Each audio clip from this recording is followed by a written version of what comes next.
Hello' শিক্ষাৰ্থীসকল, কেনে খবৰ তোমালোকৰ? মই ডক্টৰ বীৰেন চৌধুৰীয়ে কৈছোঁ আৰু ইকনমিক্স চৌধুৰী ইউটিউব চেনেলটোলৈ তোমালোকক স্বাগতম জনাইছোঁ। আহা আমি আজি বেংকৰ বিষয়ে অধ্যয়ন কৰোঁ। আমাৰ চেপ্টাৰত বেংক আছে। বেংক বুলি কোৱাৰ লগে লগে কেন্দ্ৰীয় বেংক আছে আৰু বাণিজ্যিক বেংক আছে। আমি বাণিজ্যিক বেংকৰ পৰা আৰম্ভ কৰি দিওঁ। তো বাণিজ্যিক বেংক বুলি কোৱাৰ আগতে আমি বেংক বুলি ক'লে বাণিজ্যিক বেংকৰ কথাই সাধাৰণতে আহে। এতিয়া আমাৰ প্ৰশ্ন হ'ব পাৰে যে বেংক বুলিলে কি বুজা? বেংক হ'ল এক বিত্তীয় অনুষ্ঠান যি ঋণৰ ব্যৱসায় কৰে। কি? বেংক হ'ল এক বিত্তীয় অনুষ্ঠান যি ঋণৰ ব্যৱসায় কৰে। এতিয়া আমি শুনিছোঁ আলুৰ ব্যৱসায় শুনিছোঁ, চাউলৰ ব্যৱসায় শুনিছোঁ, বস্তুৰ ব্যৱসায় শুনিছোঁ, ইত্যাদি ইত্যাদি, নহয় জানো? এতিয়া কথাটো হৈছে কি যে এই বেংক ব্যৱস্থাটো এটা অন্য সামগ্ৰীৰ বিক্ৰেতাৰ নিচিনা। আমাৰ পৰা বেংকবিলাকে এক নিৰ্দিষ্ট সুতৰ হাৰত ঋণ লয় আৰু তাতকৈ অধিক সুতৰ হাৰত অন্য ব্যক্তিলৈ ঋণ প্ৰদান কৰে। এই দুটা সুতৰ পাৰ্থক্যটো হৈছে বাণিজ্যিক বেংকবিলাকৰ আয়। বুজি পাইছেনে? গতিকে বেংক হ'ল এক বিত্তীয় অনুষ্ঠান যি ঋণৰ ব্যৱসায় কৰে। জাষ্ট চিম্পল কৰি হ'ল যে বেংক হ'ল এক বিত্তীয় অনুষ্ঠান যি ঋণৰ ব্যৱসায় কৰে। এতিয়া আমি ডাইৰেক্ট পইণ্টলৈ আহিছোঁ। আমি পৰীক্ষাত চাইছোঁ বাণিজ্যিক বেংক কি, আমি কুৱেশ্যন পেপাৰ আলোচনা কৰিছোঁ। তাত কিন্তু বেংক বুলিলে কি বুজায় ইত্যাদি ধৰণৰ কোনো প্ৰশ্ন অহা নাই। মাত্ৰ ৰিপিটেডলি এটা প্ৰশ্ন আহি আছে যে বেংকৰ কাৰ্যাৱলী, বাণিজ্যিক বেংকৰ কাৰ্যাৱলীহে আহি আছে। শৰ্ট কুৱেশ্যনৰ কাৰণে আহিছে, লং কুৱেশ্যনৰ কাৰণেও আহিছে। গতিকে আমি ডাইৰেক্ট প্ৰত্যক্ষভাৱে কি কৰোঁ, বাণিজ্যিক বেংকৰ কাৰ্যাৱলীলৈ গুচি যাওঁ। এতিয়া বাণিজ্যিক বেংকৰ কাৰ্যাৱলী বুলি কোৱাৰ লগে লগে আমি কি ক'ম? জমা সংগ্ৰহটো ক'ম। জমা সংগ্ৰহ তোমালোকে নিজেও জানা, তোমালোকৰ একাউণ্ট আছে, তোমালোকৰ একাউণ্ট বুক নহ'লেও তোমালোকৰ পেৰেণ্টছবিলাকৰ একাউণ্ট বুক আছে। গতিকে আমি তাৰ পৰা গম পাওঁ যে বেংকবিলাকে কি কৰে, মানুহৰ পৰা, জনসাধাৰণৰ পৰা জমা ধন সংগ্ৰহ কৰে। তেওঁলোকে আমানত সংগ্ৰহ কৰে। জমা সংগ্ৰহ বুলি নিলিখি তোমালোকে আমানত সংগ্ৰহ বুলিও লিখিব পাৰিবা। গতিকে বাণিজ্যিক বেংকবিলাকৰ প্ৰধান কাম কি হৈছে যে তেওঁলোকে আমানত সংগ্ৰহ কৰে। এই আমানত সংগ্ৰহ কৰা যিটো কাৰ্য, এই কাৰ্যটো কিন্তু বাণিজ্যিক বেংকৰ বাহিৰে ৰিজাৰ্ভ বেংকে বা কেন্দ্ৰীয় বেংকে কিন্তু বেলেগক অনুমোদন দিয়া নাই। অন্ততঃ ভাৰতবৰ্ষত বাণিজ্যিক বেংকৰ বাহিৰে অন্য বেংকবিলাকক কিন্তু জমা সংগ্ৰহৰ কাৰণে কোনো ধৰণৰ অনুমোদন দিয়া নাই। গতিকে জমা সংগ্ৰহ বা আমানত সংগ্ৰহ বাণিজ্যিক বেংকবিলাকৰ অতি এটা গুৰুত্বপূৰ্ণ কাৰ্য। আৰু বাণিজ্যিক বেংকবিলাকে বিভিন্ন ধৰণেৰে আমানত সংগ্ৰহ কৰে। যেনে চাহিদা আমানতৰ কথা আমি শুনিছিলোঁ যে আমি যেতিয়া মুদ্ৰাৰ কাৰ্যাৱলী আলোচনা কৰিছিলোঁ, তেতিয়া মুদ্ৰাৰ যিটো চেপ্টাৰ আছিল তাত আমি আলোচনা কৰিছিলোঁ যে চাহিদা আমানত। চাহিদা আমানত মানে কেনেকুৱা যে বেংকে আমাৰ পৰা জমা সংগ্ৰহ কৰে আৰু আমি যেতিয়াই ইচ্ছা তেতিয়াই পইচাটো উঠাব পাৰোঁ। এনেকুৱা ধৰণৰ জমা ধনবিলাকত বেংকে সাধাৰণতে সুদ প্ৰায় নিদিয়ে বুলি ক'লেও ভুল নহয়। সাধাৰণ এক নিমিত্ত মাত্ৰ সুদ প্ৰদান কৰে। তাৰপিছত আহিল স্থিৰ আমানত। স্থিৰ আমানত মানে হৈছে তোমাৰ যিটো ফিক্স ডিপজিট আমি যদি কওঁ যে 5 বছৰৰ কাৰণে আমি পইচা জমা থ'ব পাৰোঁ, 10 বছৰৰ কাৰণে পইচা থ'ব পাৰোঁ, 1 মাহৰ কাৰণে থ'ব পাৰোঁ, 1 সপ্তাহৰ কাৰণে থ'ব পাৰোঁ, ইত্যাদি ইত্যাদি বিভিন্ন আছে এনেকুৱা। গতিকে স্থিৰ আমানত বুলি কয়।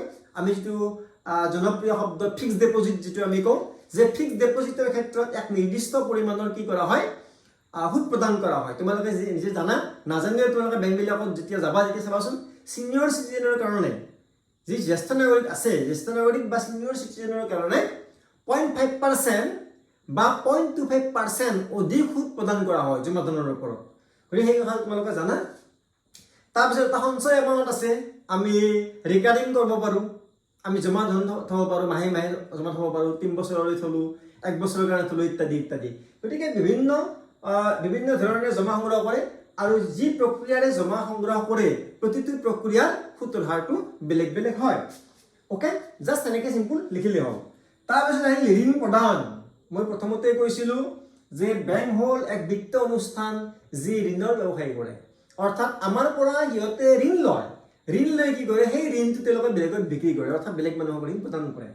আৰু এই যিটো সুতৰ হাৰৰ যিটো পাৰ্থক্য, সেইটোৱে হৈছে বাণিজ্যিক বেংকবিলাকৰ আয়। গতিকে কি কৰে, আমাৰ পৰা বাণিজ্যিক বেংকবিলাকে জমা সংগ্ৰহ কৰে বিভিন্ন প্ৰক্ৰিয়াৰ জৰিয়তে। জমা সংগ্ৰহ কৰি তেওঁলোকে কি কৰে, অন্য ব্যক্তিক তেওঁলোকে ঋণ প্ৰদান কৰে এক উচ্চ সুতৰ হাৰত। গতিকে ঋণ প্ৰদানটো বাণিজ্যিক বেংকৰ অন্য এটা কাৰ্যাৱলী। আৰু এই ঋণ প্ৰদান কাৰ্যটোই আমাৰ মুদ্ৰাৰ যোগানত যথেষ্ট প্ৰভাৱ পেলায় ওকে এতিয়া আহিল ঋণমুদ্ৰাৰ সৃষ্টি ঋণমুদ্ৰাৰ সৃষ্টি বাণিজ্যিক বেংকবিলাকৰ এটা সাংঘাতিক গুৰুত্বপূৰ্ণ কাৰ্য আৰু এই ঋণমুদ্ৰাৰ সৃষ্টি কাৰ্যটো আমাৰ পৰীক্ষাত বেলেগকে অকল চিম্পুল এটোৱে আহে যে বাণিজ্যিক বেংকৰ ঋণমুদ্ৰাৰ সৃষ্টি কাৰ্যটো বহলাই আলোচনা কৰা তেনেকে ডাইৰেক্ট প্ৰত্যক্ষভাৱে আহে গতিকে ঋণমুদ্ৰাৰ সৃষ্টিটো বাণিজ্যিক বেংকৰ এটা অতি গুৰুত্বপূৰ্ণ কাৰ্য আৰু এটা অতি মানে পিকুলিয়াৰ অলপ বেলেগ ধৰণৰ কাৰ্য কেনেকৈ কৰে চাবা মই অকণমান তোমালোকক জাষ্ট বুজাই দিম যদি তোমালোকে অধিক জানিব বিচাৰা তেতিয়ালৈকে তোমালোকে মোক কমেণ্ট বক্সত কমেণ্ট কৰি দিবা তেতিয়া ঋণমুদ্ৰাৰ কেনেকৈ সৃষ্টি হয় বা কেনেকৈ সৃষ্টি কৰে বাণিজ্যিক বেংকে মই ডিটেইলত কৈ দিম অৱশ্যে তোমালোকক মই যি এনসাৰ যি লিখি দিম তাত কিন্তু ধুনীয়াকৈ আমি গোটেইখিনি কথা উল্লেখ কৰি দিম যদি সেইটো পঢ়িবা সেইটো যদি বুজি নোপোৱা তেতিয়া মোক ক'বা কমেণ্ট বক্সত কমেণ্ট দিবা তেতিয়া মই ঋণমুদ্ৰাৰ সৃষ্টি কেনেকৈ হয় সেইটো মই ধুনীয়াকৈ তোমালোকক এটা বেলেগ ক্লাছৰ জৰিয়তে বুজাই দিম আহা আমি এতিয়া বাণিজ্যিক বেংকে কি ধৰণে ঋণমুদ্ৰাৰ সৃষ্টি কৰে আমি থুলমূলকৈ অকণমান জানি ল'ব চেষ্টা কৰোঁ সাপোজ ধৰি লোৱা এজন ব্যক্তি এক নম্বৰ এজন ব্যক্তিয়ে কি কৰে এ নামৰ বেংকটোত গ'ল তাত 100 টকা জমা দিলে কি হিচাপে জমা দিলে 100 টকা এই যে আমি কৈছিলোঁ প্ৰথমটো জমা ধন সংগ্ৰহ এই আমাৰ পৰা জমা ধন সংগ্ৰহ কৰিলে বাণিজ্যিক বেংকে এক নং ব্যক্তিজনৰ পৰা বাণিজ্যিক বেংকে 100 টকাটো তেওঁলোকৰ তাত জমা ধৰে এতিয়া জমা ধৰাৰ লগে লগে বাণিজ্যিক বেংকবিলাকে কি কৰে এটা নিৰ্দিষ্ট পৰিমাণৰ পইচা সিহঁতৰ হাতত নগদ মুদ্ৰা হিচাপে জমা ৰাখে ৰিজাৰ্ভ কৰি ৰাখে কিয় ৰিজাৰ্ভ কৰি ৰাখে যে জমা প্ৰদান কৰা ব্যক্তিজনে অকস্মাত যদি বেংকত যায় যদি কয় যে মই যি পইচা জমা থৈছিলোঁ সেইটো মোক এতিয়া ফিৰাই লাগে তেতিয়া কি কৰিব তেতিয়া বাণিজ্যিক বেংকটোৱে কি কৰিব লাগিব সেই পইচাটো ৰিটাৰ্ণ কৰিব লাগিব নহয় গতিকে বাণিজ্যিক বেংকে কি কৰে তেওঁলোকে এটা নিৰ্দিষ্ট হাৰত এটা কেছ ডিপজিট নগদ মুদ্ৰা হিচাপে সিহঁতে জমা ৰাখে ধৰি লোৱা হ'ল 10% সিহঁতে জমা ৰাখি কি কৰিলে 2 নম্বৰ ব্যক্তিজনক 90 টকা তেওঁলোকে সুদ দিলে কি কৰিলে 1 নম্বৰ ব্যক্তিজনৰ পৰা 100 টকা ল'লে অৰ্থাৎ 1 নম্বৰ ব্যক্তিজনে এ নামৰ বেংকটোত 100 টকা জমা থলে 100 টকাটোৰ পৰা এ নামৰ বেংকটোৱে কি কৰিলে 10% তেওঁলোকে জমা ৰাখিলে 10% 100 টকাত 10% কিমান হ'ব 10 টকা হ'ব 10 টকা সিহঁতে জমা ৰাখি 90 টকা তেওঁলোকে কি কৰিলে 2 নম্বৰ ব্যক্তিজনক তেওঁলোকে ঋণ প্ৰদান কৰিলে গতিকে 2 নম্বৰ ব্যক্তিজনক তেওঁলোকে ঋণ প্ৰদান কৰিলে এতিয়া 2 নম্বৰ ব্যক্তিজনে কি কৰিব 2 নম্বৰ ব্যক্তিজনে কি কৰিব বি নামৰ বেংক এটাত এই 90 টকাটো জমা থব বি নামৰ বেংকটো ওকে এতিয়া বি নামৰ বেংকটোৱে কি কৰিব 10% জমা ৰাখি বাকি 90% সিহঁতে এৰি দিব 10% 90 টকাত 10% কিমান হ'ব 9 টকা হ'ব ওকে বাকি 81 টকা সিহঁতে কি কৰিব 3 নম্বৰ ব্যক্তিজনক সিহঁতে ঋণ প্ৰদান কৰিব 3 নম্বৰ ব্যক্তিজনে কি কৰিব 3 নম্বৰ ব্যক্তিজনে সি নামৰ বেংকটোত এই 81 টকাটো জমা থব আৰু সি নামৰ বেংকটোৱে কি কৰিব 10% অৰ্থাৎ 8.1% সিহঁতে জমা ৰাখি বাকিখিনি ধন সিহঁতে 4 নম্বৰ ব্যক্তিজনক ঋণ প্ৰদান কৰিব গতিকে দেখা পালানে প্ৰথমতে 100 টকা জমা হ'ল তাৰপিছত 90 টকা জমা হ'ল তাৰপিছত 81 টকা জমা হ'ল এনেকৈ আহি থাকিব এটো 10 9 8 8.1 এনেকৈ আহি এখন দেখা পাবা যে এই পৰিমাণটো কেনেকুৱা হ'ল 100 টকা হ'ল হেনেকৈ এটা পৰ্যায় আহি যাব গতিকে আমাৰ মূল ধন আছিল 100 টকা 100 টকাৰ পৰা 90 টকা বাঢ়িল 100 টকাৰ লগত 90 টকা যোগ হ'ল 90 টকাৰ লগত 81 টকা যোগ হ'ল এনেকৈ যোগ হৈ আহি থাকিব এই যি মুদ্ৰা সৃষ্টি কৰিলে এই ডিপজিটৰ সৃষ্টি কৰিলে এই 90 টকা এই 91 টকা এই যে ডিপজিটৰ সৃষ্টি কৰিলে এইটো কয় ঋণমুদ্ৰাৰ সৃষ্টি এইটো অকল বাণিজ্যিক বেংকেহে পাৰে গতিকে এইটো এটা অতি গুৰুত্বপূৰ্ণ কাৰ্য আৰু এই কাৰ্যটোৰ কাৰণে কেতিয়াবা কি হয় কেতিয়াবা কোনো এখন অৰ্থনীতিত কি হয় মুদ্ৰাস্ফীতিয়ে দেখা দিয়ে ওকে সেইটো কথা আমি পিছত আলোচনা কৰিম কেন্দ্ৰীয় বেংকৰ ক্ষেত্ৰত আলোচনা কৰিম এতিয়া আমি আহোঁ আমাৰ এইটো গ'ল 2 নম্বৰ 3 নম্বৰটো গ'ল চেক প্ৰদান বাণিজ্যিক বেংকবিলাকে চেক প্ৰদান কৰে বাণিজ্যিক বেংকবিলাকে এটিএম প্ৰদান কৰে বাণিজ্যিক বেংকবিলাকে নেট বেংকিংৰ সুবিধা দিয়ে ডিজিটেল পেমেন্টৰ সুবিধা দিয়ে ইত্যাদি গতিকে আমি চেক প্ৰদান কৰা অনুষ্ঠান হিচাপে লিখিব পাৰোঁ 4 নম্বৰ কাৰ্য। গতিকে বাণিজ্যিক বেংকে চেক প্ৰদান কৰে কাষ্টমাৰবিলাকক। তাৰপিছত আমি 5 নম্বৰতে লিখিব পাৰোঁ যে লকাৰৰ সুবিধা দিয়ে। তোমালোকে বেংকত ইণ্টাৰনেটত মাৰিলে গম পাবা যে বাণিজ্যিক বেংকে লকাৰৰ সুবিধা দিয়ে, অৰ্থাৎ আমি আমাৰ মূল্যৱান বস্তু বা মূল্যৱান আমি ডকুমেণ্ট যদি কিবা কাগজ পত্ৰ থাকে আমাৰ, তেতিয়া সেইবিলাক বস্তু আমি লকাৰত জমা থব পাৰোঁ। তাৰ বিনিময়ত বাণিজ্যিক বেংকবিলাকে এটা জাষ্ট ফিজ লয়। ঠিক আছে, এইটো গ'ল। তাৰপিছত কি কয়, যাত্ৰীৰ চেক প্ৰদান কৰে। যাত্ৰীবিলাকক চেক প্ৰদান কৰে। আগতে এইটো অতি গুৰুত্বপূৰ্ণ কাৰ্য আছিল। যেতিয়ালৈকে আমাৰ নেট বেংকিঙৰ সুবিধা নাছিল, যেতিয়া আমাৰ গুগল পে, ফোন পে ইত্যাদি ডিজিটেল পেমেণ্টবিলাক নাছিল, তেতিয়া চেক, যাত্ৰীৰ চেকটো, এইটো ট্ৰেভেলাৰ চেক বুলি কয়, ট্ৰেভেলাৰ চেকটো অতি গুৰুত্বপূৰ্ণ কাৰ্য আছিল। অৱশ্যে আজিকালি যিহেতু আমাৰ মোবাইল বেংকিঙৰ ব্যৱস্থাটো আহি গ'ল, আমাৰ যিটো নেট বেংকিঙৰ সুবিধাটো আহি গ'ল, NEFT, RTGS আহি ইত্যাদি ইত্যাদি ডিজিটেল পেমেণ্টবিলাক আহি গ'ল, আজিকালি কিন্তু যাত্ৰীৰ চেক ইছ্যুটো, ট্ৰেভেলাৰ যিটো চেক আছে তাৰ গুৰুত্ব কিন্তু কমি গ'ল। গতিকে আমি ইয়াৰ ঠাইত আমি কি লিখিব পাৰোঁ, ডিজিটেল পেমেণ্ট লিখিব পাৰোঁ। আমাক ডিজিটেল পেমেণ্টৰ সুবিধা দিয়ে, আমাৰ ATM-ৰ সুবিধা দিয়ে ইত্যাদি ইত্যাদি। বাণিজ্যিক বেংকবিলাকে বিভিন্ন উন্নয়নমূলক কাৰ্য সম্পাদন কৰে। যিটো ছ'চিয়েল ৰেছপনচিবিলিটি বুলি যিটো আছে, বেংকবিলাকে বা মানে বিত্তীয় অনুষ্ঠান হওক, তাৰপিছত বিভিন্ন উদ্যোগ খণ্ড হওক, তেওঁলোকে সামাজিক দায়িত্ব যিটো আছে তাৰ আধাৰত তেওঁলোকে কিছুমান উন্নয়নমূলক কাৰ্য সম্পাদন কৰিব লগা হয়। আৰু বাণিজ্যিক বেংকবিলাকেও কি কৰে, সেনেকুৱা উন্নয়নমূলক কাৰ্য সম্পাদন কৰে। তোমালোকে নিশ্চয় দেখিছা যে কিছুমান স্কুলত ফেনবিলাকত লিখা থাকে নহয় SBI, হয়নে? গতিকে সেই ধৰণৰ কাৰ্যবিলাকো কি কৰে, বাণিজ্যিক বেংকবিলাকে সম্পাদন কৰে। তদুপৰি আজিকালি আমি দেখা পাওঁ যে বাণিজ্যিক বেংকবিলাকে ব্ৰকাৰ হিচাপেও কাম কৰে। তোমালোকৰ যদি সেই যোৱা, তোমালোকৰ যদি বাণিজ্যিক বেংকবিলাকত যোৱা, তাতে ডিমেট একাউণ্ট বুলি এটা একাউণ্ট আছে, ডিমেট একাউণ্ট। ডিমেট একাউণ্টত কি কৰে যে ডিমেট একাউণ্টৰ মাজত থাকে আমি ডাইৰেক্ট শ্বেয়াৰ মাৰ্কেটত ইনভেষ্টমেণ্ট ডাইৰেক্ট কৰিব পাৰোঁ। গতিকে ব্ৰকাৰ হিচাপে কাম কৰে বা আমি ইনডাইৰেক্টলিও কাম কৰে, আমি কিনিব পাৰোঁ।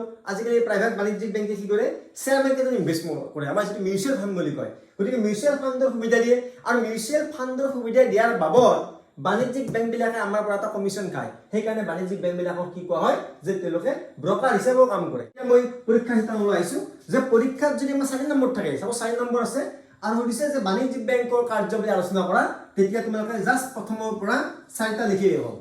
ধৰি লোৱা তোমালোকৰ 7 নম্বৰ আছে, 7 নম্বৰত থাকে তোমালোকৰ 2টা অপশ্যন আছে, হয়তো তোমালোকে 1 নম্বৰ, 2 নম্বৰ, 3 নম্বৰ, 4 নম্বৰ এই 7টা কাৰ্য লিখি তাক ব্যাখ্যা কৰিব পাৰা, তেতিয়া 7 নম্বৰৰ কাৰণে কাভাৰ হৈ যাব।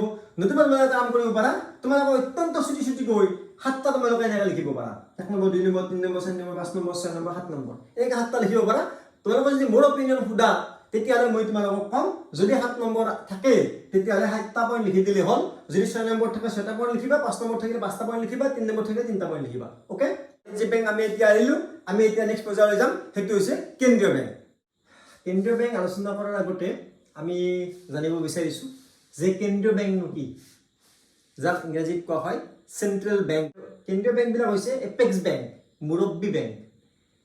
যিমান বেংক ব্যৱস্থা আছে, এখন দেশৰ অৰ্থনৈতিক যি বেংক ব্যৱস্থা আছে, সেই বেংক ব্যৱস্থাৰ মুৰব্বী বেংকটোকেও কোৱা হয় কেন্দ্ৰীয় বেংক, যাক কোৱা হয় এপেক্স বেংক।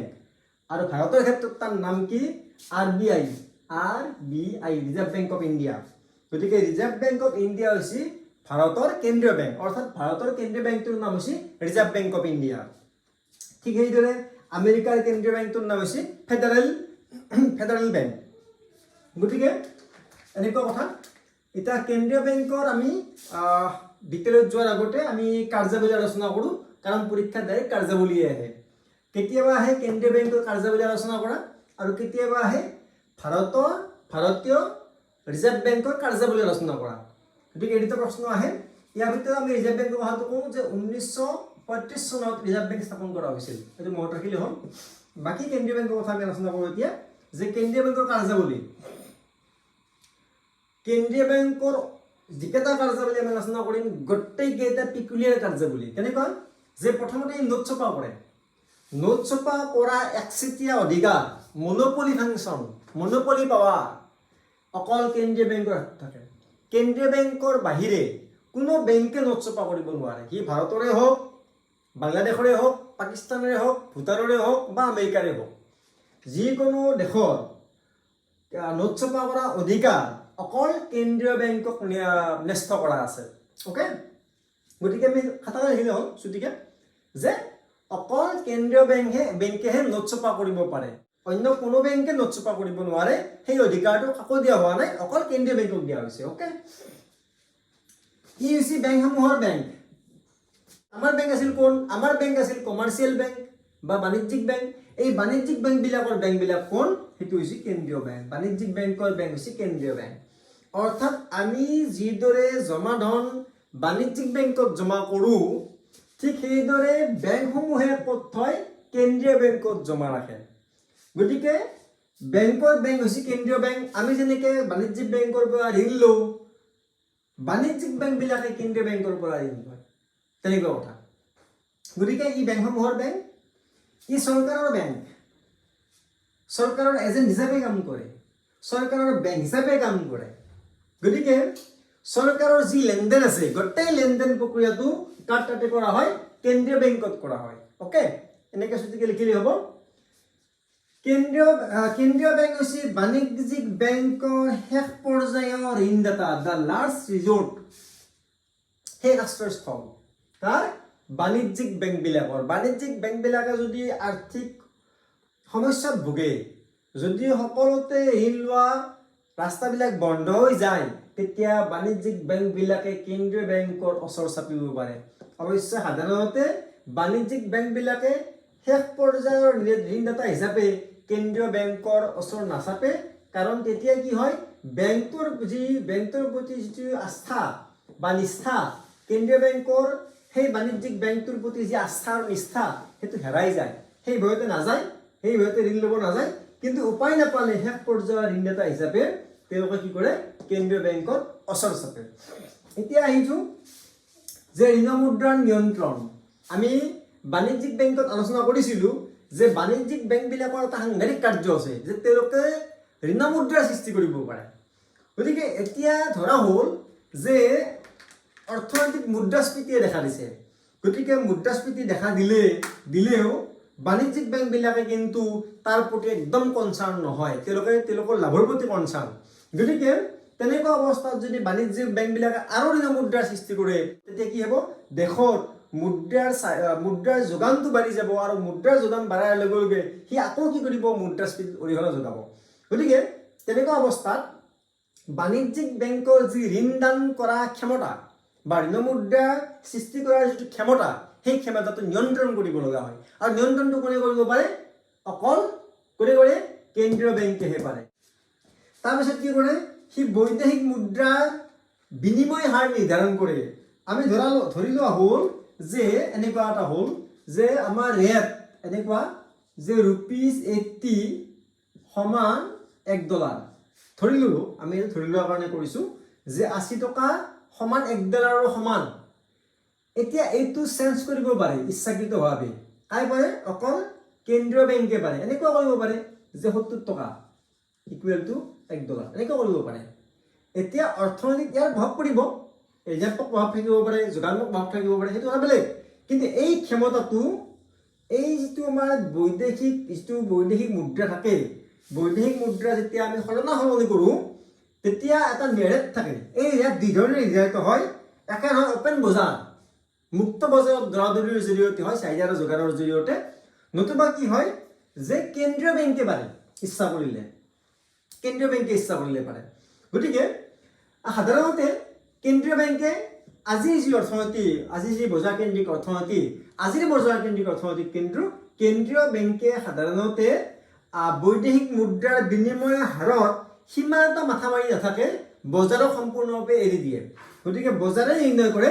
তথাপিতো কিন্তু যদি প্ৰয়োজন হয়, তেতিয়া কেন্দ্ৰীয় বেংকৰ সেই ক্ষমতাটো থাকে যে ই ফিক্স কৰিব পাৰে, ৰেটটো ফিক্স কৰিব পাৰে, যে ডলাৰৰ বিনিময়ত আমি কিমান টকা দিম, পাউণ্ডৰ বিনিময়ত আমি কিমান টকা দিম, বাংলাদেশত টাকাৰ পৰিৱৰ্তে আমি কিমান টকা দিম, ভূটানৰ ন্যূনতমৰ বিপৰীতে আমি কিমান টকা দিম, ইত্যাদি ইত্যাদি। এই গোটেই বৈদেশিক মুদ্ৰাৰ বিনিময় হাৰটো কেন্দ্ৰীয় বেংকে ফিক্স কৰিব পাৰে বা ৰেটটো নিৰ্ধাৰণ কৰিব পাৰে। তাৰ উপৰি উন্নয়নমূলক কাৰ্য সম্পাদন কৰে কেন্দ্ৰীয় বেংকবিলাকে, বিভিন্ন উন্নয়নমূলক কাৰ্য সম্পাদন কৰে। গতিকে এইটো এটা কাৰ্য এটা লিখিব পাৰি। এতিয়া উন্নয়নমূলক কাৰ্য কি উন্নয়নমূলক কাৰ্য সেইটো হায়াৰ ক্লাছত লাগে, কিন্তু HSত এতিয়ালৈকে কিন্তু পৰীক্ষাত মই দেখা নাই। যদি আহে উন্নয়নমূলক কাৰ্যৰ এক্সট্ৰাকে আৰু এটা বেলেগ এটা নোট হৈ যাব গতিকে আমি সিমান ডিটেইলত নাযাম জাষ্ট লিখিলে হ'ল যে কেন্দ্ৰীয় বেংকে বিভিন্ন উন্নয়নমূলক কাৰ্য সম্পাদন কৰে বিশেষকৈ উন্নয়নশীল ৰাষ্ট্ৰবিলাকত উন্নয়নমূলক কাৰ্য সম্পাদন কৰাত কেন্দ্ৰীয় বেংকে এক বিশেষ ভূমিকা পালন কৰে ওকে এতিয়া আমি আহিছোঁ এইটো পইণ্টলৈ আমি কৈছিলোঁ নহয় আগতে যে ঋণ মুদ্ৰা নিয়ন্ত্ৰণ এই যিটো কাৰ্যাৱলী আছে 5 নম্বৰ কাৰ্যাৱলী কেন্দ্ৰীয় বেংকৰ এই ঋণ মুদ্ৰা নিয়ন্ত্ৰণ কৰা কাৰ্যাৱলীটো আমাৰ বেলেগকৈ প্ৰশ্ন আহে পৰীক্ষাত কেতিয়াবা 3 নম্বৰৰ কাৰণে আহে কেতিয়াবা 5 নম্বৰৰ কাৰণে আহে 2 নম্বৰৰ কাৰণে আহিব পাৰে 1 নম্বৰৰ কাৰণে আহিব পাৰে যেনেকৈ আহে আমি সেনেকৈ লিখিম এতিয়া কেন্দ্ৰীয় বেংকে কি কৰে ঋণ মুদ্ৰা নিয়ন্ত্ৰণ কৰে বা ঋণ নিয়ন্ত্ৰণ কৰে আমাৰ যি ঋণ মুদ্ৰা সৃষ্টিৰ যি কাৰ্যাৱলী আছে বাণিজ্যিক বেংকবিলাকৰ সেই বাণিজ্যিক বেংকৰ ঋণ মুদ্ৰা সৃষ্টিৰ কাৰ্যাৱলীটো অকল কেন্দ্ৰীয় বেংকেহে নিয়ন্ত্ৰণ কৰিব পাৰে আৰু সেই কেন্দ্ৰীয় বেংকে নিয়ন্ত্ৰণ কৰা পদ্ধতি দুটা এটা হৈছে পৰিমাণগত পদ্ধতি আৰু আনটো হৈছে গুণগত পদ্ধতি কি কি ক'লো পৰিমাণগত পদ্ধতি আৰু গুণগত পদ্ধতি এতিয়া পৰিমাণগত পদ্ধতি হিচাপত পৰীক্ষাত এতিয়ালৈকে অহা নাই কিন্তু যদি আহে আমি কেনেকৈ লিখিম যে পৰিমাণগত পদ্ধতি কাক কয় যে কেন্দ্ৰীয় বেংকে যেতিয়া ঋণৰ মুঠ যোগানত মুদ্ৰাৰ মুঠ যোগানটো নিয়ন্ত্ৰণ কৰে অৰ্থাৎ যেতিয়া মুদ্ৰাস্ফীতিয়ে দেখা দিয়ে তেতিয়া মুদ্ৰাৰ যোগানটো কমাব লগা হয় আৰু যেতিয়া অৱস্ফীতিয়ে দেখা দিয়ে তেতিয়া মুদ্ৰাৰ যোগানটো বৃদ্ধি কৰিব লগা হয় গতিকে এই পৰিমাণটো যেতিয়া নিয়ন্ত্ৰণ কৰে ইয়াক পৰিমাণগত ঋণ নিয়ন্ত্ৰণ পদ্ধতি বুলি কোৱা হয় যে কি কৰে কেন্দ্ৰীয় বেংকে মুদ্ৰাৰ যোগানৰ ইফাল সিফাল কৰি হ্ৰাস বৃদ্ধি কৰি মুদ্ৰাস্ফীতি বা অৱস্ফীতি ৰোধ কৰিব পাৰে আৰু সেই পদ্ধতিটোক কি বুলি কোৱা হয় পৰিমাণগত পদ্ধতি বুলি কোৱা হয় এতিয়া পৰিমাণগত পদ্ধতিৰ অস্ত্ৰ বিভিন্ন আছে বিভিন্ন কৌশল আছে বিভিন্ন ষ্ট্ৰেটেজি আছে তাৰ ভিতৰত আমি ক'ব পাৰোঁ খোলা বজাৰ ব্যৱস্থা অপেন মাৰ্কেট অপাৰেশ্যন খোলা বজাৰ ব্যৱস্থা এই খোলা বজাৰ ব্যৱস্থাত কি কৰে আমি আগতে কৈছিলোঁ যে কেন্দ্ৰীয় বেংকটো হৈছে চৰকাৰৰ বেংক এই চৰকাৰৰ বেংক এই কেন্দ্ৰীয় চৰকাৰৰ বেংক বা চৰকাৰৰ বেংক এতিয়া কেন্দ্ৰীয় বেংকে কি কৰে চৰকাৰৰ কিছুমান ঋণপত্ৰ থাকে সেই ঋণপত্ৰবিলাক বজাৰত ক্ৰয় বিক্ৰয় কৰে এতিয়া ধৰা হ'ল যে বজাৰত মুদ্ৰাস্ফীতিয়ে দেখা দিছে যদি আমি এইটো ধাৰণা কৰি ল'ব পাৰোঁ যে মানুহৰ হাতত অধিক টকা আছে গতিকে আমাৰ মুদ্ৰাটো আমি কি কৰিব লাগিব জনসাধাৰণৰ হাতৰ পৰা কালৈ আনিব লাগিব কেন্দ্ৰীয় বেংকৰ হাতলৈ আনিব লাগিব কোনটো টকাটো নগদ টকাটো এতিয়া নগদ মুদ্ৰা যদি জনসাধাৰণৰ হাতৰ পৰা কেন্দ্ৰীয় বেংকলৈ নিব লগা হয় তেতিয়া কি কৰিব কেন্দ্ৰীয় বেংকে খোলা বজাৰত গভৰ্ণমেণ্ট যিবিলাক ছিকিউৰিটি আছে বা গভৰ্ণমেণ্ট যিবিলাক ক্ৰেডিট পেপাৰ আছে বা ঋণপত্ৰ আছে সেই ঋণপত্ৰবিলাক অধিক দামত অধিক সুতৰ হাৰত কি কৰিব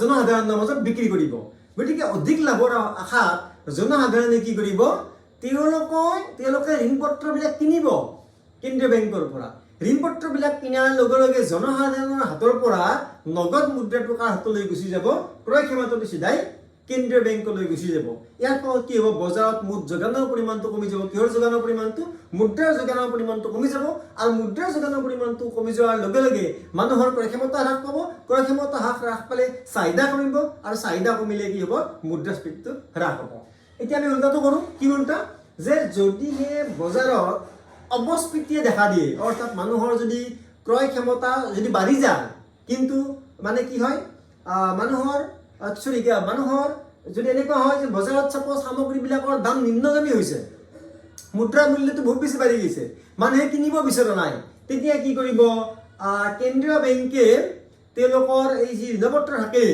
সেই ঋণপত্ৰবিলাক কি কৰিব জনসাধাৰণৰ পৰা ক্ৰয় কৰিব জনসাধাৰণৰ পৰা ক্ৰয় কৰিলে কি হ'ব যেতিয়া ক্ৰয় কৰিব তেতিয়া কেন্দ্ৰীয় বেংকে হাতত থকা নগদ মুদ্ৰাটো ঋণপত্ৰ ক্ৰয় কৰাৰ বিনিময়ত কি কৰিব লগা হ'ব জনসাধাৰণৰ হাতত এৰি দিব লগা হ'ব আৰু যেতিয়া জনসাধাৰণৰ হাতত অধিক টকা আহি যাব তেতিয়া মানুহবিলাকৰ ক্ৰয় ক্ষমতা বৃদ্ধি পাব ক্ৰয় ক্ষমতা বৃদ্ধি পোৱাৰ লগে লগে চাহিদা বৃদ্ধি পাব আৰু চাহিদা বৃদ্ধি পোৱাৰ লগে লগে কি হ'ব অৱস্ফীতিটো নোহোৱা হৈ যাব আৰু লাহে লাহে আমাৰ অৰ্থনীতিটো গ্ৰ' হ'ব বা আগবাঢ়ি যাব গতিকে খোলা বজাৰত ঋণপত্ৰ ক্ৰয় বিক্ৰয়ৰ জৰিয়তে কেন্দ্ৰীয় বেংকে কি কৰে ঋণটো নিয়ন্ত্ৰণ কৰিব পাৰে তাৰপিছত আমি আহোঁ বেংক হাৰ যাক বেংক ৰেট বুলি কয় বেংক ৰেট আমি বেংক ৰেটটো শুনিছোঁ খুব পপুলাৰ শব্দ নিউজত দিয়ে থাকে ছ'চিয়েল মিডিয়াত দিয়ে থাকে এই বেংক ৰেটটো কি এই বেংক ৰেটটো হৈছে এটা ৰেট এটা হাৰ যি হাৰৰ বিনিময়ত কেন্দ্ৰীয় বেংকবিলাকে তাৎক্ষণিকভাৱে বাণিজ্যিক বেংকবিলাকৰ ঋণৰ যি অভাৱ সেই অভাৱটো দূৰীকৰণ কৰে এইটো এটা তাৎক্ষণিক নীডটো পূৰণ কৰে বাণিজ্যিক বেংকৰ ঋণৰ প্ৰতি যি তাৎক্ষণিক নীড যিটো প্ৰয়োজন সেই প্ৰয়োজনটো কেন্দ্ৰীয় বেংকে দূৰ কৰিব পাৰে কিহৰ জৰিয়তে বেংক হাৰৰ জৰিয়তে বেংক হাৰটো যদি কমাই দিয়ে তেতিয়াহ'লে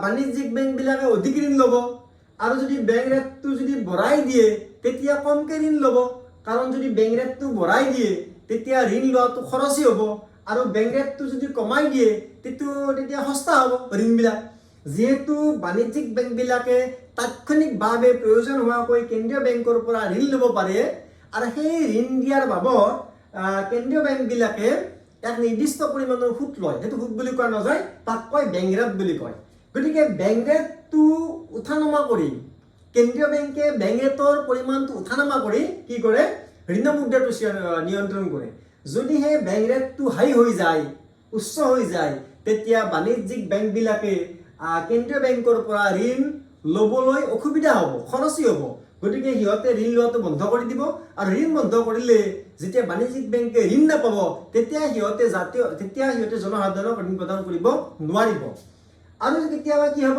যে সাপোজ এনেকুৱা হ'ল যে অৱস্ফীতিয়ে দেখা দিছে অৰ্থনীতিত মুদ্ৰাস্ফীতি নহয় উল্টাটো হৈছে তেতিয়া যদি কেন্দ্ৰীয় বেংকে ভাবে যে বাণিজ্যিক বেংকবিলাকৰ ঋণ মুদ্ৰা সৃষ্টিৰ ক্ষমতাটো বৃদ্ধি কৰিব লাগে তেতিয়া বেংক ৰেটটো কমাই দিব বেংক ৰেটটো কমাই দিয়াৰ লগে লগে ঋণটো সস্তা হ'ব গতিকে বাণিজ্যিক বেংকবিলাকে কেন্দ্ৰীয় বেংকৰ পৰা অধিক ঋণ ল'ব আৰু অধিক ঋণ লৈ কি কৰিব তেওঁলোকে জনসাধাৰণৰ মাজত ঋণ মুদ্ৰাৰ সৃষ্টি কৰি দিব তাৰ ফলত কি হ'ব মুদ্ৰাস্ফীতিটো লাহে লাহে আপ হৈ যাব অৱস্ফীতিটো নোহোৱা হৈ যাব ইয়াৰ পিছত আহিল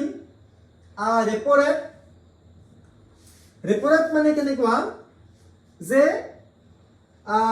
প্ৰয়োজন অনুসৰি কেন্দ্ৰীয় বাণিজ্যিক বেংকবিলাকৰ প্ৰয়োজন অনুসৰি কেতিয়াবা কেন্দ্ৰীয় বেংকবিলাকৰ পৰা ঋণ লয় কিন্তু এনে ঋণ নলয় সিকিউৰিটি হিচাপে কি কৰে গভৰ্ণমেণ্ট ঋণ পত্ৰবিলাক বিক্ৰী বন্ধকত থ'ব লাগে যে বন্ধকত থ'ব কেন্দ্ৰীয় বেংকবিলাকৰ ওচৰত বাণিজ্যিক বেংকবিলাকে কি কৰে গভৰ্ণমেণ্ট যিবিলাক ঋণপত্ৰ থাকে সেই ঋণপত্ৰবিলাক কেন্দ্ৰীয় বেংকৰ হাতত জমা দিয়ে এটা নিৰ্দিষ্ট সময়লৈ জমা দিয়াৰ বিনিময়ত কি কৰে কেন্দ্ৰীয় বেংকবিলাকে বাণিজ্যিক বেংকবিলাকক ঋণ প্ৰদান কৰে আগতে আমি কি কৈছিলোঁ যে বেংক ৰেটটো এটা বেলেগ বস্তু ইয়াত কিন্তু সি নাহে একো সিকিউৰিটিৰ কথা অহা নাই ইয়াত কি হৈছে ৰিপৰ্টত কি হৈছে যে বাণিজ্যিক বেংকবিলাকে গভৰ্ণমেণ্ট ঋণপত্ৰবিলাক কেন্দ্ৰীয় বেংকত জমা থ'ব লাগে এটা নিৰ্দিষ্ট সময়লৈ আৰু সেই সময়লৈকে কি কৰিব কেন্দ্ৰীয় বেংকটোৱে কি কৰিব সেই বাণিজ্যিক বেংকটো ঋণ প্ৰদান কৰিব আৰু সেই সময়টো উকলি যোৱাৰ লগে লগে বাণিজ্যিক বেংকবিলাকে সেই পৰিমাণটো ৰিটাৰ্ণ কৰিব লাগিব ৰিটাৰ্ণ কৰি তেওঁলোকে গভৰ্ণমেণ্ট সিকিউৰিটিবিলাক আকৌ লৈ যাব গতিকে এই যিটো এই ৰেটটো কিন্তু কি কৰে উঠা নমা হৈ থাকে গতিকে এই ৰেপ ৰেটটো হ্ৰাস বৃদ্ধি কৰিও কেন্দ্ৰীয় বেংকবিলাকে কি কৰে ঋণ মুদ্ৰাটো নিয়ন্ত্ৰণ কৰে তাৰপিছত আহিলে আমাৰ নগদ সংৰক্ষণ হাৰ কেছ ৰিজাৰ্ভ ৰেচিঅ' এইটো হৈছে কি যে এটা কম্পালচৰি বাণিজ্যিক বেংকবিলাকে তেওঁলোকে যি আমানত সংগ্ৰহ কৰে জনসাধাৰণৰ পৰা তাৰ এটা নিৰ্দিষ্ট পৰিমাণ কেন্দ্ৰীয় বেংকত জমা থ'ব লগা হয় সেইটো লিকুইডিটি বুলি কয় যে লিকুইডিটিটো জমা ৰাখিব লাগে ক'ত কেন্দ্ৰীয় বেংকত গতিকে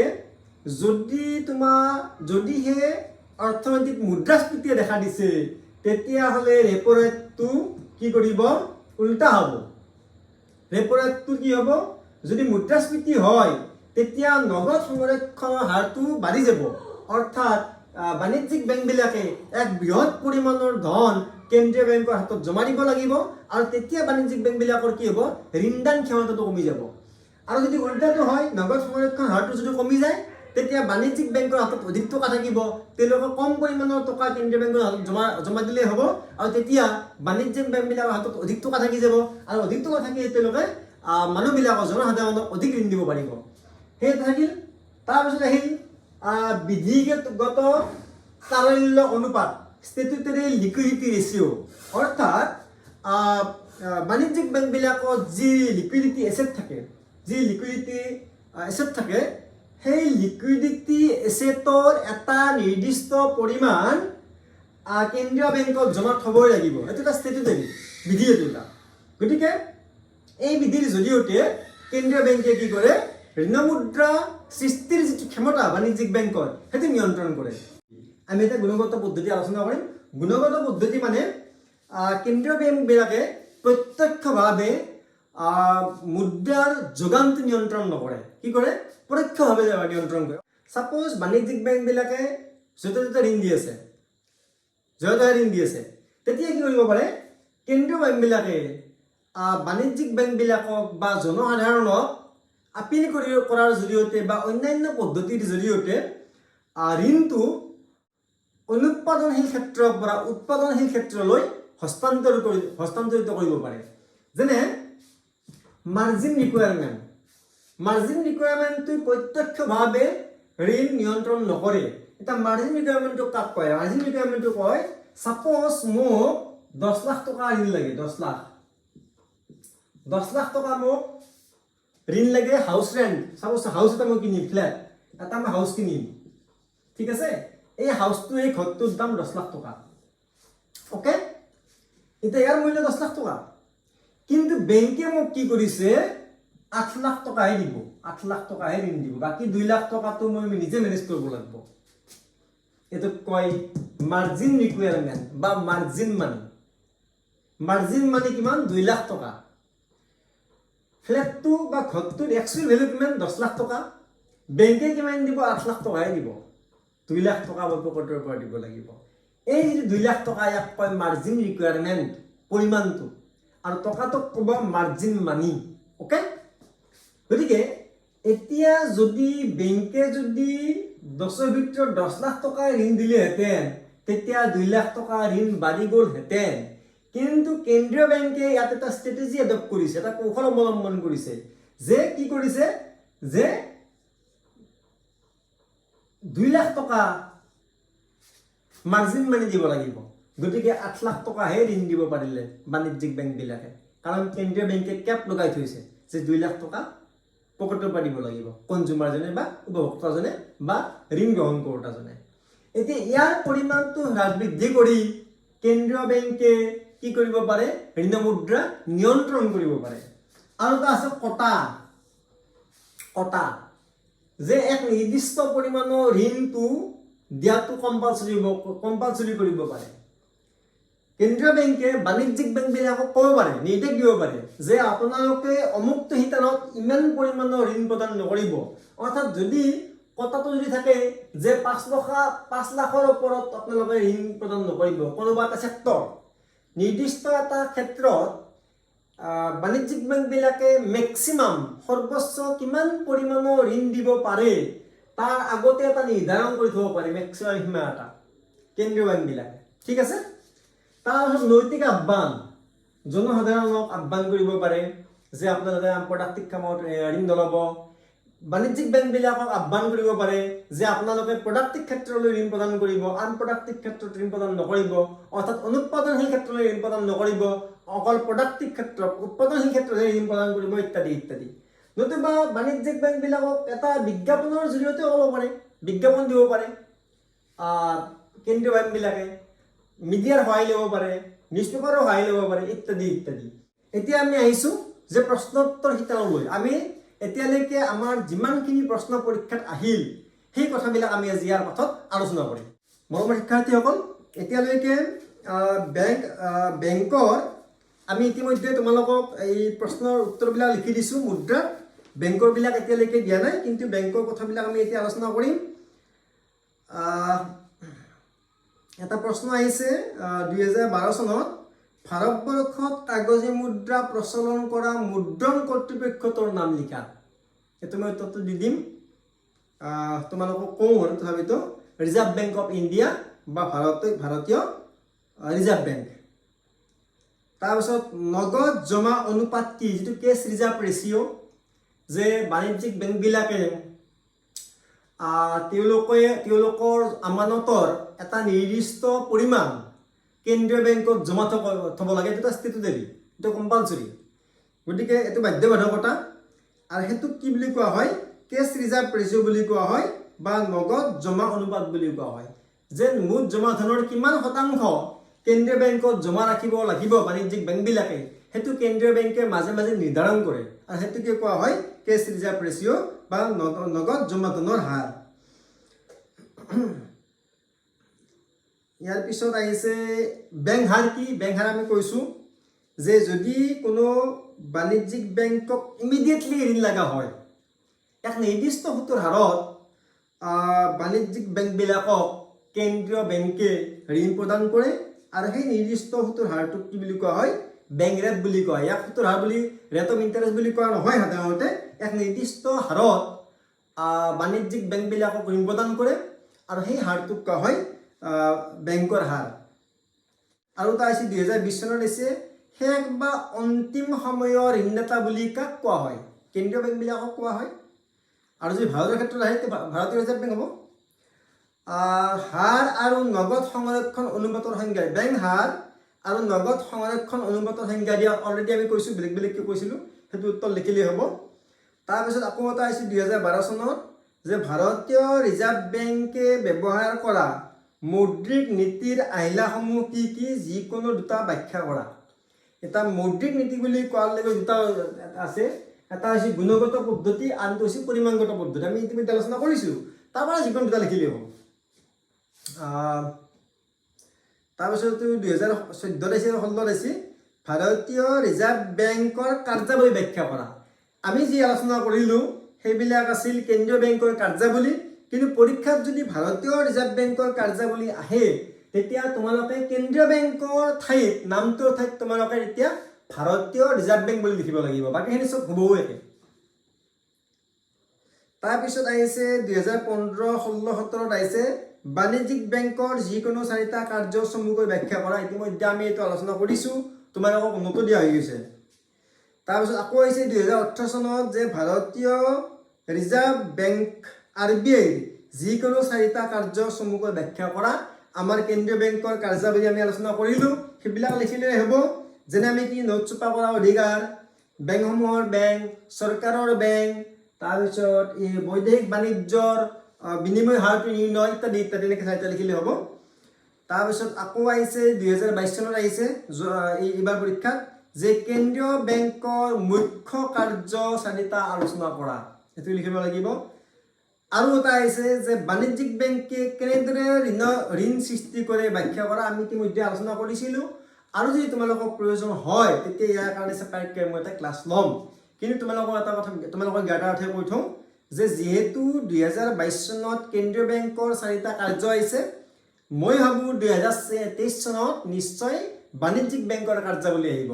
আৰু বাণিজ্যিক বেংকৰ ঋণমুদ্ৰা সৃষ্টি কৰা কাৰ্যটো যিহেতু আহিছে, আহ্বান হয়তো কি আহিব যে বাণিজ্যিক বেংকৰ 4টা কাৰ্যাৱলী আলোচনা কৰা। গতিকে এইখিনি থুলমূলকৈ আহিছে, ইয়াত একো মই জানি শুনি জ্ঞাতহাৰে স্কিপ কৰা নাই। যদি তোমালোকৰ চকুত কিবা অহা প্ৰশ্ন আছে, তোমালোকৰ হাতত উত্তৰ নাই, তেতিয়াহ'লে মোক কমেণ্ট বক্সত দিবা, মই উত্তৰটো দি দিম। আজি ইমানতে অন্ত পেলালোঁ। জয় অসম, জয় হিন্দ।